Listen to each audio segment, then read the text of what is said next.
Assalamualaikum warahmatullahi wabarakatuh. Pada kesempatan kali ini, dalam video ini saya akan menjelaskan tentang jawaban UAS dari saya.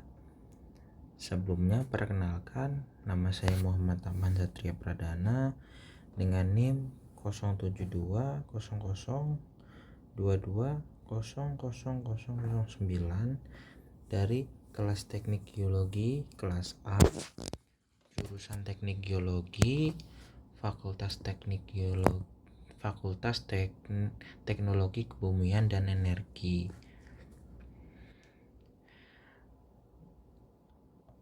Universitas Trisakti. Pada kesempatan kali ini saya akan memaparkan jawaban yang telah saya buat. Pada soal pertama terdapat 4 poin, yaitu A, B, C, dan D. Pada poin A, pertanyaannya adalah apa jenis ketidakselarasan yang ditunjukkan oleh huruf X. Huruf X itu ada di sebelah sini, di sebelah kiri.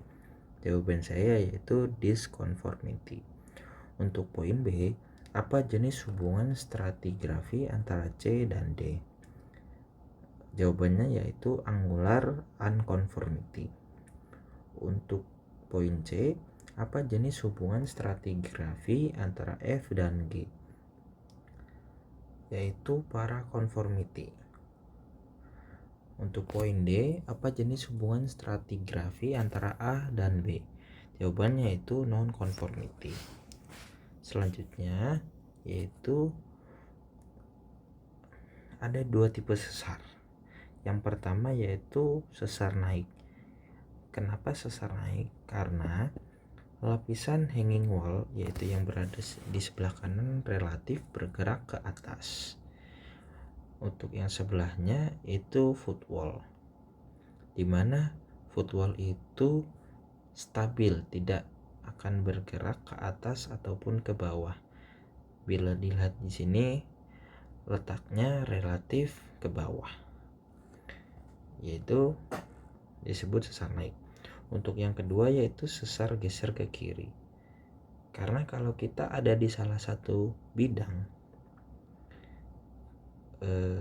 dapat kita lihat bahwa bidang itu mengarah ke sebelah kiri. Begitu pula sebaliknya. Jika kita melihat bidang yang berseberangan dengan kita, itu bergeraknya ke sebelah kiri. Untuk pertanyaan nomor 3 ada 2 poin, A dan B. Yang pertama yaitu apa yang dimaksud dengan stres dan strain di geologi struktur dan deformasi batuan.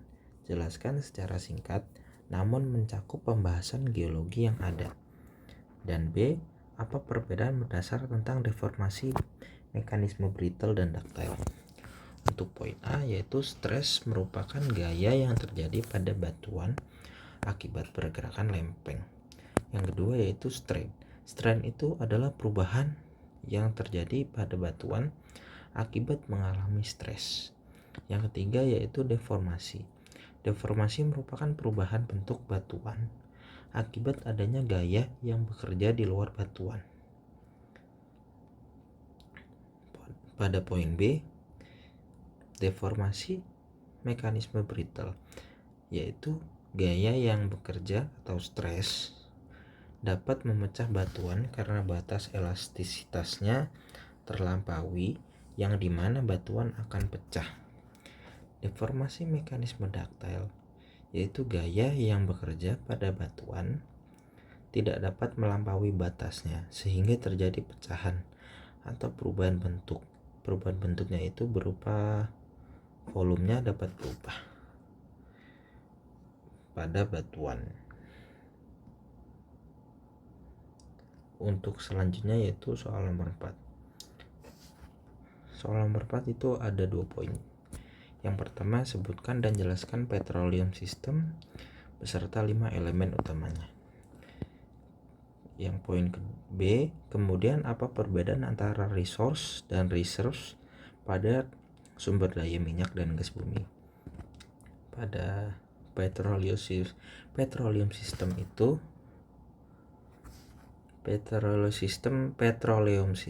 adalah konsep yang menyatukan elemen berbeda pada proses geologi minyak bumi. Terdapat 5 elemen utama pembentuknya, yaitu source rock, merupakan batuan sedimen berbutir halus yang dapat menghasilkan minyak dan gas bumi.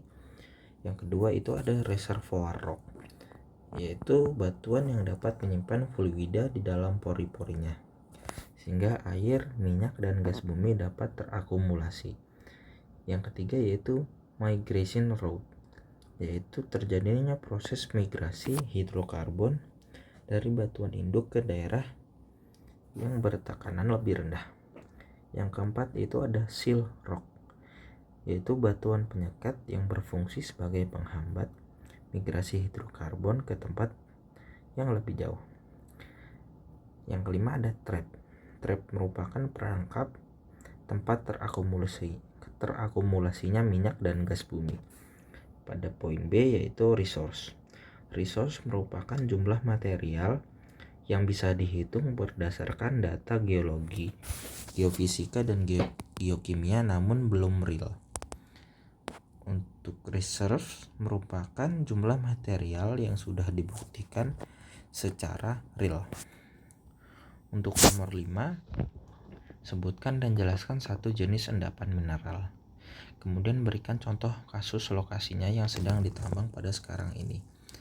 Endapan sedex, endapan yang dihasilkan akibat aktivitas hidrotermal yang disemburkan dan menyertai proses continental rifting pada dasar suatu cekungan lokal. Tidak berasosiasi dengan kegiatan magmatik.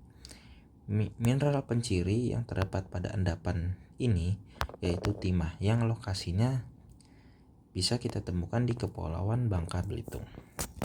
Untuk soal yang terakhir, nomor 6, pertanyaannya itu sebutkan perbedaan mendasar dari peristiwa alam geologi dan bencana alam geologi. Jikalau terdapat gempa besar sekali 9,8 mega, contoh gempa Palu di tahun 2018 hanya sekitar 7, mega yang terjadi di tengah hutan di mana tidak ada manusia, aset ekonomi maupun dampak sosial yang merugikan. Apakah hal ini disebut sebagai bencana alam?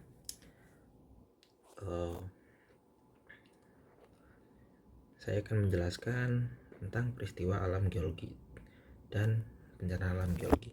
Peristiwa alam geologi yaitu kejadian alam berupa gempa bumi, gunung meletus, longsor, dan tsunami. Bencana alam geologi merupakan peristiwa yang diakibatkan oleh gempa bumi, gunung meletus, longsor, dan tsunami yang menghasilkan korban jiwa serta kerusakan fasilitas seperti rumah, gedung, dan jalan raya. Pada daerah di atas yang dimana gempa besar 9,8 mega yang terjadi di tengah hutan di mana tidak ada manusia, aset ekonomi maupun dampak sosial yang merugikan tidak termasuk ke dalam bencana alam geologi dikarenakan tidak merugikan manusia serta aset-aset, fasilitas, dan yang lainnya. Dengan alasan tersebut dapat dikatakan bahwa hal ini termasuk peristiwa alam geologi. Sekian dari video saya. Terima kasih. Wassalamualaikum warahmatullahi wabarakatuh.